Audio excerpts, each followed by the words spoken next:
So before we get too much further into electricity, that kind of stuff, we have to review the main types of circuits.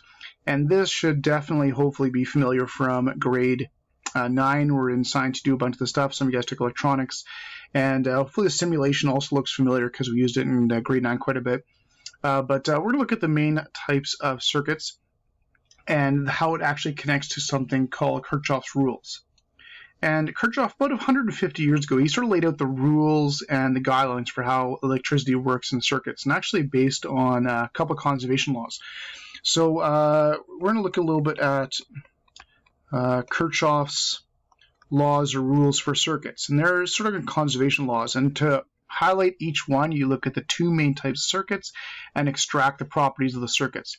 So the first one is based on the conservation of energy, which of course is really important.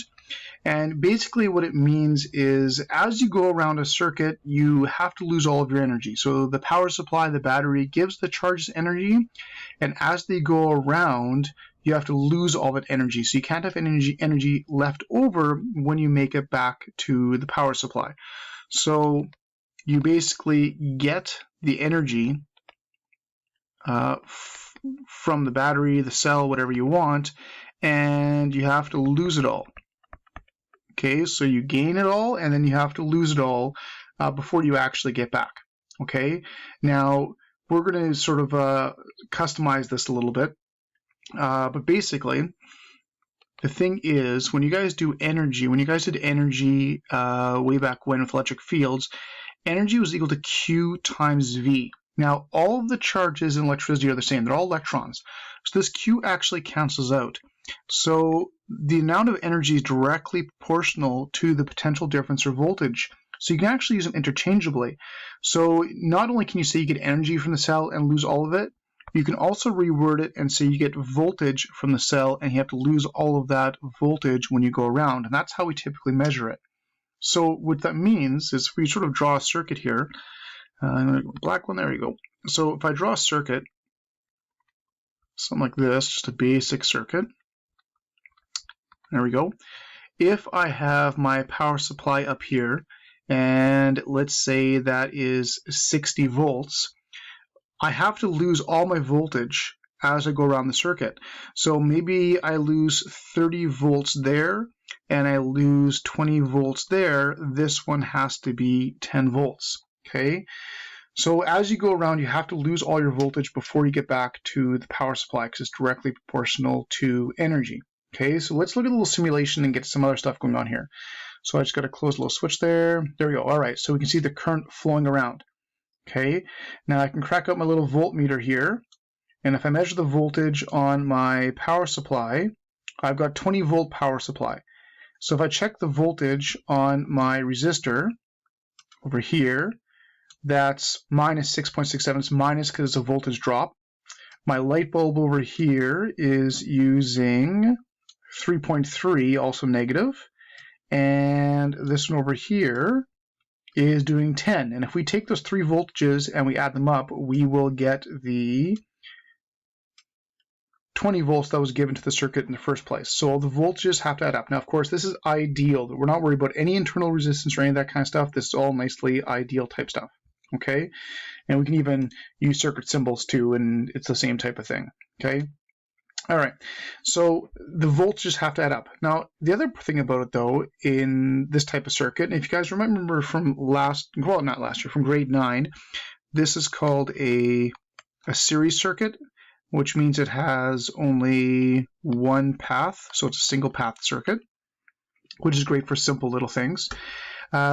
If you watch the current as it goes around, notice the current is the same everywhere, like the same rate of flow, everything. It doesn't make any difference. Okay, so the electrons are all going the same rate no matter what. So that's one of the basic properties of a parallel circuit, not parallel, series circuit. In a series circuit, you have the exact same current everywhere. No matter where you go, the current is going to be the same. Okay. All right. Now what we're going to do is we're going to sort of take some of these ideas and piece a couple things together.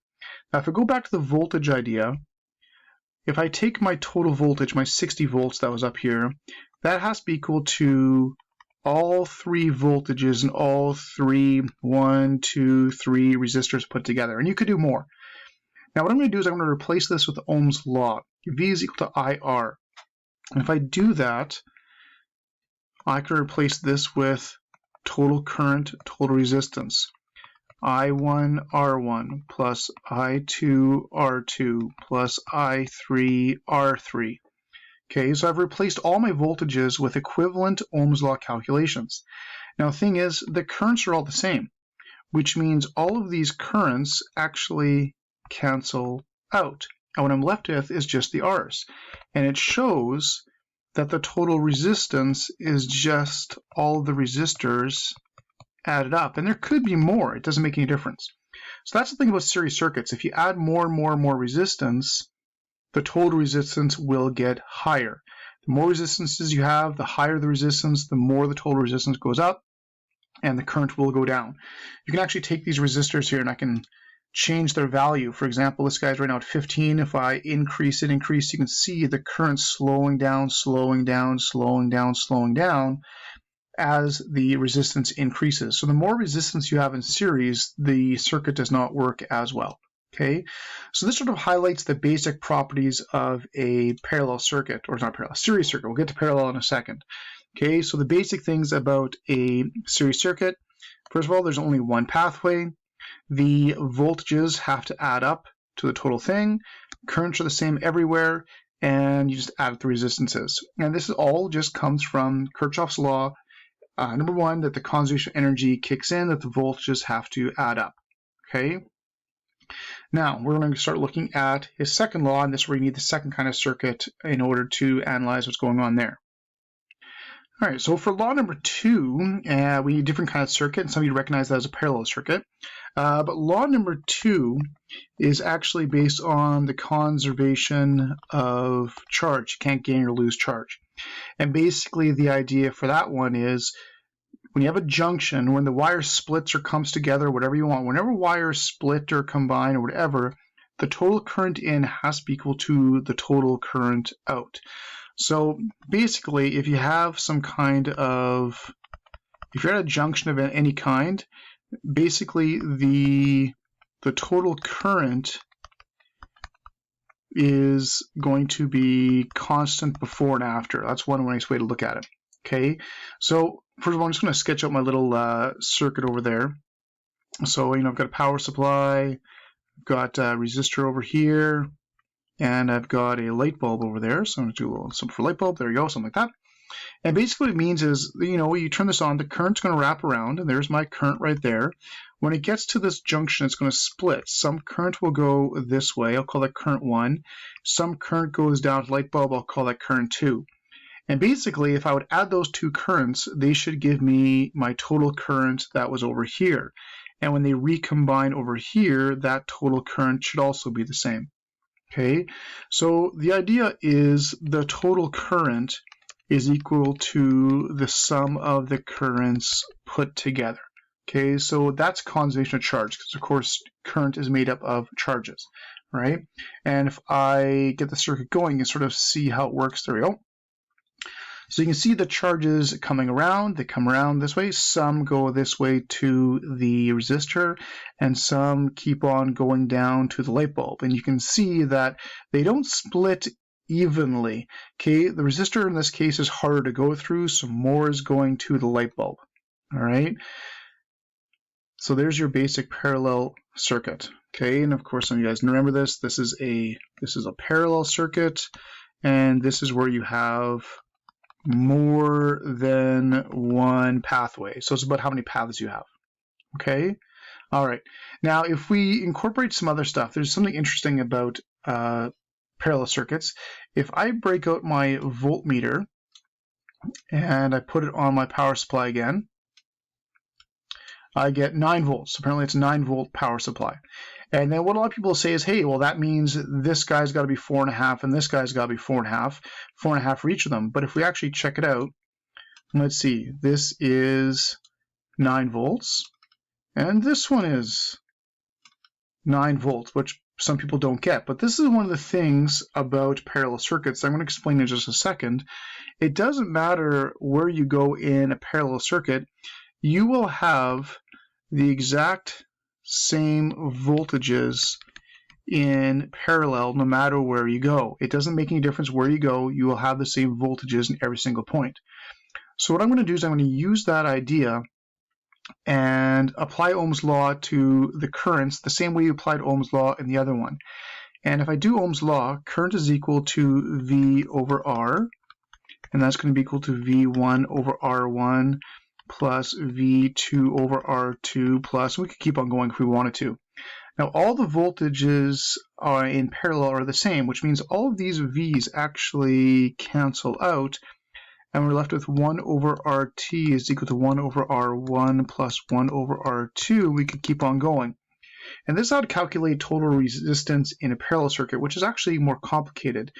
It's actually the inverse of the sum of the inverses of the individual resistors. If I actually just rewrote this, the total resistance is going to be all of those guys, all those inverses added up, and then you got to take it and you have to inverse it. Now that kind of is, it's way more complicated, but the math behind it ends up that the more resistances you actually put in, the total resistance actually goes down because you're adding more pathways. Okay, so if I were to add a third pathway to the system, the total resistance would actually go down. You can actually see that if I crack out an ammeter. I want to disconnect this light bulb right here. There you go. I bring an ammeter here, and right now this circuit has got 0.36 amps going through it. If I attach the light bulb, if I add a resistance to it, the total current actually goes up because I've added another pathway. No matter how bad the extra pathway actually is, the more pathways you add in parallel, the total resistance actually keeps on going down. Okay, so it's kind of weird. So in parallel circuits, the more paths you actually open up, the more current's going to flow, which actually makes it kind of dangerous. You got to be really careful, that type of thing. Okay, now I'm going to explain why the voltages, are the same everywhere. If you go back to Kirchhoff's first rule, it said when you go around, you have to lose all your energy. Well, this is I believe this was a 9 volt. Yeah, that's a 9 volt cell. So these electrons are getting 9 volts of energy. So as they come around, they don't go through both of them. They only go through one. These charges only go through this guy right here. So they have to use all 9 volts in this one. Some charges go only through the light bulb, so they have to use all 9 volts in the light bulb before they go back. They don't go through one and then turn around and go against the flow so they can go through the other one. It doesn't work that way. It's only one. Okay, and that's why the voltages are the same. My favorite analogy for this is shopping. Okay, let's go back to the other circuit over here, this one over here. Okay, so in this circuit, get rid of that voltmeter, basically, this little cell is giving you money, okay? Money in terms of electricity. Let's crank up the voltage here. Let's say he's giving you 120, get 120 volts to spend. But when you go shopping, you have to go through 3 stores. You have to spend some money in this store. You have to spend money in this store. You have to spend money in this store. You are forced to go to 3 stores. So since you're forced to go to 3 different stores, you have to spend all of your money in combination with those stores. You can't just spend it all in the first one because you have to have some left over for the second one as well as the third one. You're going to 3 different places. Where in the other circuit, in this one, you're not going to both stores. You're either going to this store and spending all of your 25, voltage here, 9. There you go, we got 9 volts to spend. You're either spending the 9 volts in the resistor or you're spending the 9 volts in the light bulb. So that's why the voltages are the same, because you're not going to multiple stores. There's multiple stores to choose from, but you're only able to go to one individual store and that's it. Okay, so that's why it doesn't have to split up its energy payment between multiple things. Okay, so that's why the voltages are the same in a parallel circuit and they have to add up in a series circuit because of how much money you have to spend each one. But this is also why the currents are the same here. Some places, some stores are a lot slower than others. More people can go through the light bulb than this one. Some lines are quicker than others. There's lots of analogies you can use for it, but it works pretty well with shopping. Okay, so those are the basic properties which are should be pretty much review from grade 9. So we'll practice these ideas a little bit more.